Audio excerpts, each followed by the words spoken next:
Chers amis, c'est avec plaisir que je vous retrouve et nous allons prendre la suite de ce que nous avons vu la dernière fois et nous avions commencé à identifier la marque de la bête. Alors je vous rappelle ce que nous avons dit de la deuxième partie du chapitre 13 avec cette fameuse bête qui monte de la terre. Cette bête induit au niveau de la population mondiale une adoration générale pour la première bête. Elle séduit les habitants de la terre d'abord par des prodiges, et Jésus nous avait avertis de cela, au point même qu'elle provoque une fausse pluie de l'esprit.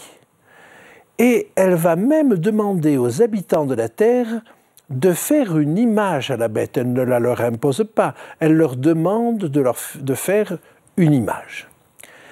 Et non contente de demander aux habitants de la terre de faire une image, elle va animer cette image. Comment va-t-elle faire ensuite? Elle va faire que l'image de la bête qu'elle anime édicte un décret de mort. Comment va-t-elle s'y prendre? Elle va d'abord imposer que tous les habitants de la terre reçoivent une marque, la marque de la bête, de telle sorte que personne ne puisse ni acheter ni vendre. Et bien sûr, c'est la première étape avant davantage de restrictions. Mais il nous faut maintenant identifier cette marque de la bête. Quelle est-elle? Alors pour cela, nous avons plusieurs éléments. La première caractéristique est que cette marque peut être appliquée sur la main ou sur le front. Et quand nous cherchons des textes qui nous parlent de la main et du front, nous tombons sur quelques textes, pas très nombreux, qui nous parlent de prescriptions de Dieu. Alors nous avons d'abord des prescriptions sur la Pâque, et puis nous avons également des prescriptions sur les 10 commandements. Et cette pratique était appelée sur la main ou sur le front. En effet, le fait de faire quelque chose, rappeler, raviver un souvenir. Par exemple, le fait de manger la Pâque avec des herbes amères, rappeler le souvenir de la sortie d'Égypte.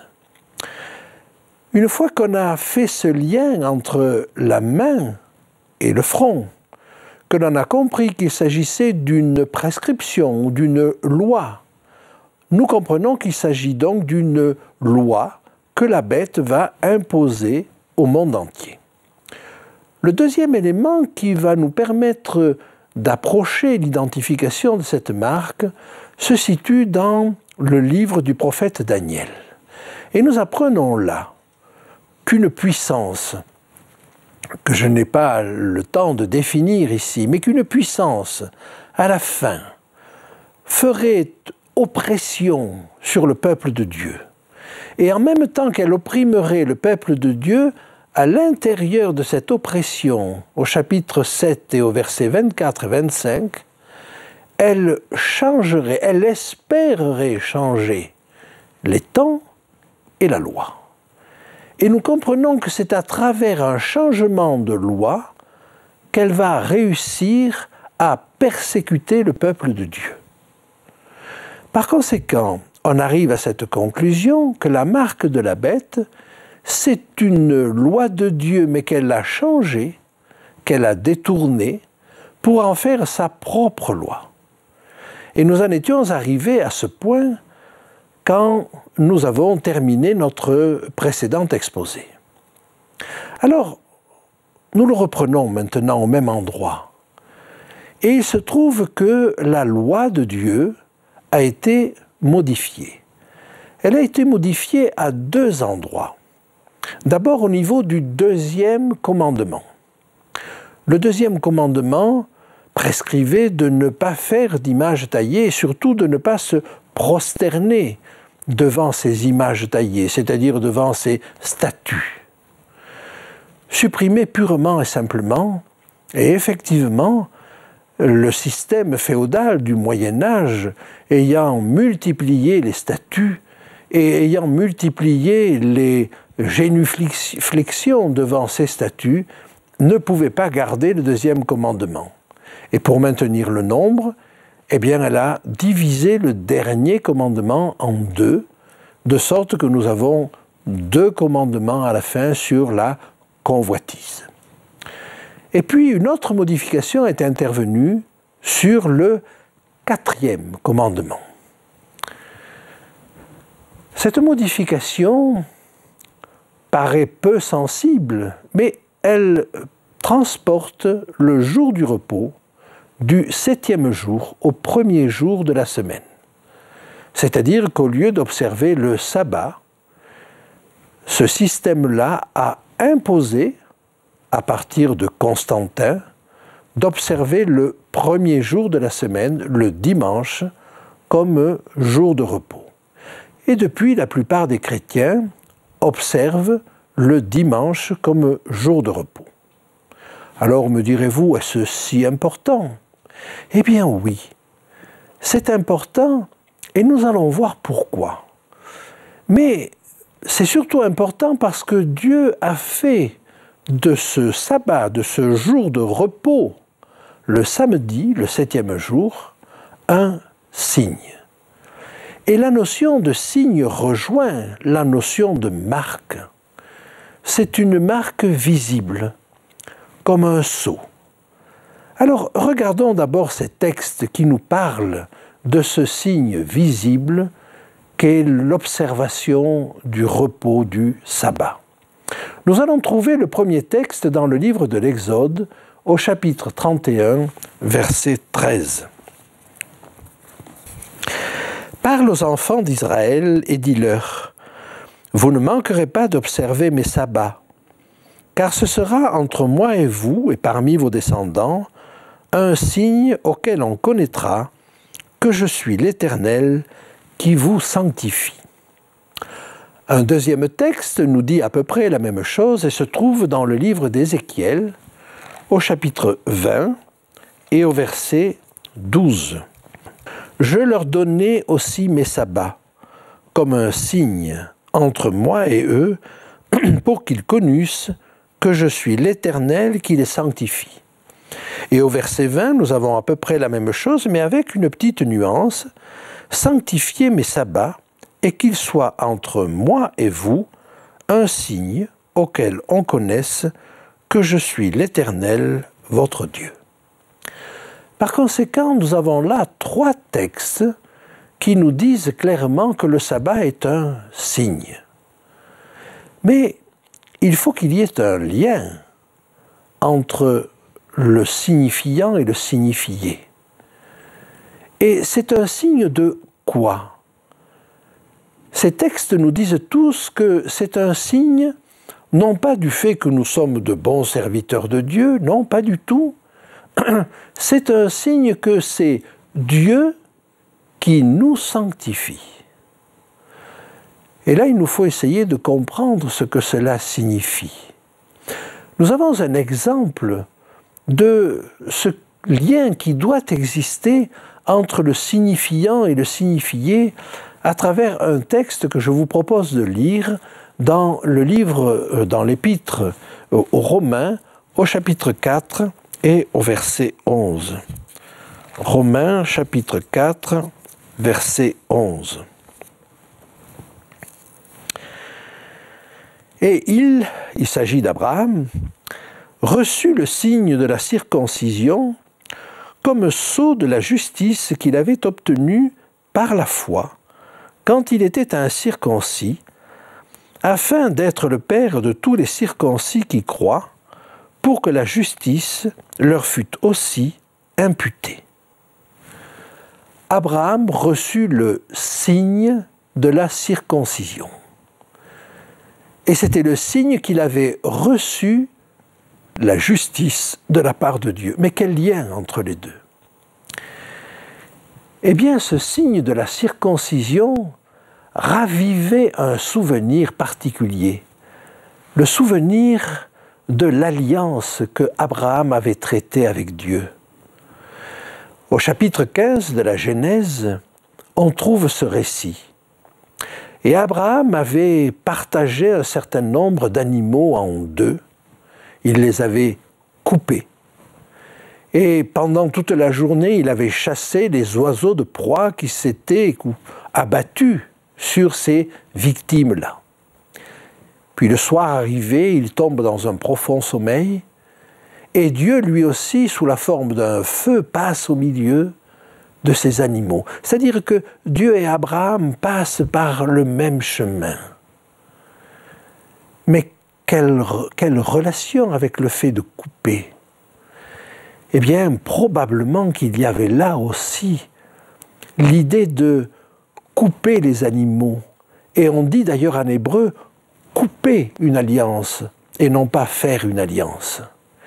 Il y avait aussi sans doute le fait de renoncer à une partie de soi-même, renoncer peut-être un peu à ce jardin secret, au péché mignon que l'on cherche à garder, au vieil homme, comme l'appelle l'apôtre Paul.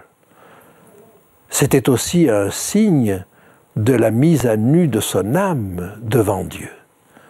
Vous voyez donc qu'il y a un lien de sens entre le signifiant et le signifié, entre le geste que l'on fait et ce qu'il représente dans le cœur et dans la pensée. Alors, le sabbat, l'observation du sabbat a-t-elle un sens? L'observation du dimanche a-t-elle un sens? Oui. L'observation du sabbat, c'est simplement le fait de se reposer. Ce jour-là, Dieu ne demande pas que nous fassions quelque chose. Il demande que nous ne fassions pas l'œuvre que nous faisons, le travail que nous pouvons faire d'habitude les autres jours de la semaine. D'ailleurs, le commandement dit lui-même, tu travailleras 6 jours et tu feras tout ton ouvrage. Mais le 7e jour, c'est le jour de l'Éternel. Quel sens cela a-t-il dans notre vie spirituelle?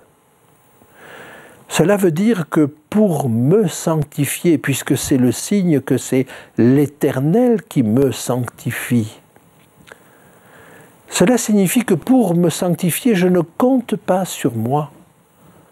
Je compte sur l'œuvre de Dieu.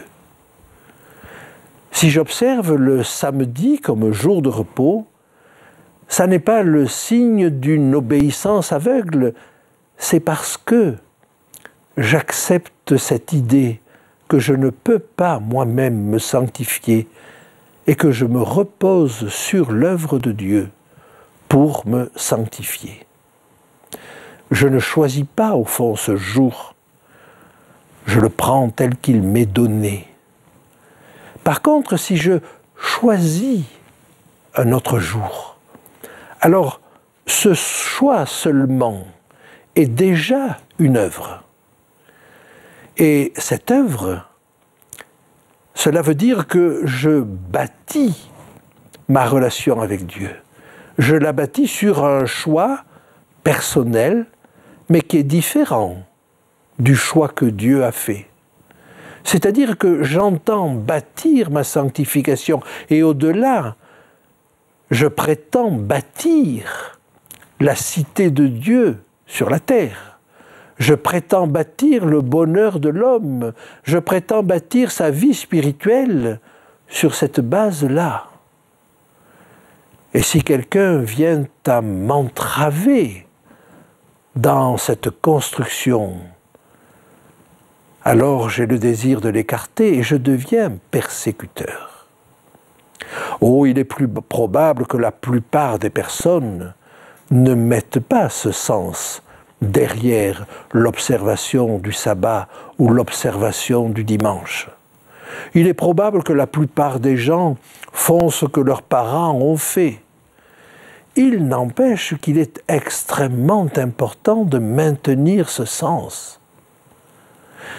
Le repos que Dieu me propose, ça n'est pas un repos simplement qui consiste à ne rien faire. Il ne me dit pas de ne rien faire ce jour-là, non, de ne rien faire de ce que je fais habituellement. Il est un peu comme un fiancé qui dirait à sa fiancée, « Eh bien voilà, ce jour-là consacre-le-moi. » Alors la fiancée est obligée d'arrêter ses activités, mais elle en est très heureuse, elle va rencontrer son fiancé ce jour-là. Et la fiancée demande, mais que dois-je faire? Ah non, non, je ne t'impose rien. Surprends-moi, ravis-moi. C'est-à-dire que ce jour-là, je peux faire tout ce que j'ai envie de faire pour Dieu, le louer, réfléchir, penser, m'arrêter sur le chemin de mon travail de tous les jours et me reposer sur lui. Dans la période de désert, ce jour-là, même, la manne ne tombait pas. La nourriture n'arrivait pas. Mais le vendredi, il en arrivait 2 fois. 2 fois plus que d'habitude. De sorte qu'il y avait assez de nourriture. Il s'agit donc de compter sur Dieu, à la fois pour sa vie de tous les jours, mais pour sa vie spirituelle. Alors, si nous avançons dans cette direction, nous comprenons que la plupart des personnes n'ont même pas l'idée qu'elles suivent un parti ou un autre. Elles n'ont même pas l'idée qu'en observant le dimanche, elles paient allégeance, elles font allégeance à une autorité qui n'est autre que cette Église, ce système féodal du Moyen-Âge qui a imposé cela. Parce que c'est une autorité politique qu'il a imposée en la personne de Constantin, mais c'est une personne politique en la personne de l'Église qui l'a relayée. Voyez-vous, arrivé à ce moment, il nous faut réfléchir. Il nous faut savoir ce que nous faisons, la pratique que nous avons d'observation, d'un jour de repos, mais c'est vrai pour toutes les autres pratiques. Cette pratique-là, quel sens a-t-elle? Est-ce que ce que nous faisons a un sens? Est-ce que c'est simplement une tradition? Est-ce que c'est simplement une habitude? Ou est-ce que ça a un sens? Et je vous invite à réfléchir sur tout ce que vous faites peut-être même sans y penser, mais qui finalement a un sens. Quel sens allons-nous donner à notre pratique, et tout particulièrement à notre pratique religieuse? Avons-nous conscience que ce que nous faisons marque la pensée, rappelle des souvenirs, représente une appartenance? Par exemple, le fait d'observer le sabbat est un rappel de la création. Parce que Dieu s'est reposé le 7e jour, non pas qu'il n'en avait besoin, mais il a voulu nous montrer ce qu'il attendait de nous. Et ce jour-là, il l'a mis à part. Et s'il l'a mis à part, vais-je le dédaigner? Ce sabbat me rappelle aussi la sortie d'Égypte, c'est-à-dire la sortie de mon propre péché, la sortie de la servitude. Il a donc un sens. Est-ce que je réfléchis à ce sens? Est-ce que ça a de la valeur? Il est important que chacun puisse intervenir en pleine connaissance de cause. Voyez-vous, nous pouvons pratiquer des choses sans même le réaliser. Alors c'est simplement une marque sur la main. Mais si cette pratique-là réveille en nous des souvenirs, correspond à une réalité plus profonde, alors la marque est sur le front. Ce que Dieu veut, c'est que nous soyons marqués au front. Une marque sur la main ne l'intéresse pas. Si nous faisons des choses simplement par routine, par habitude ou par tradition, ça ne représente rien. Le sceau de Dieu, lui, est appliqué sur le front. D'un autre côté, la marque de la bête est appliquée sur le front ou sur la main. La bête se contente d'une adoration, d'une pratique qui ne soit que de routine, qui ne soit qu'une allégeance de pure forme, mais pas Dieu. Alors de quel côté voulons-nous pencher? Que voulons-nous faire de cette pratique? Est-ce qu'elle a un sens? Parce que voyez-vous, si elle n'a pas de sens, nous pensons qu'elle est neutre, mais non. Si elle n'a pas de sens, elle est sur la main, alors elle appartient au système de la bête qui se contente d'une pratique rituelle. Donc quoi que nous fassions, ça a un sens. Et si ça n'en a pas pour nous, ça risque d'en avoir par ailleurs parce que notre pensée est marquée. Que voulons-nous faire avec cette pensée? Pour ma part, je ne veux qu'une chose. Si je sais que ce sabbat m'est donné par Jésus, je ne veux pas autre chose que cette marque. Que Dieu nous aide à le comprendre.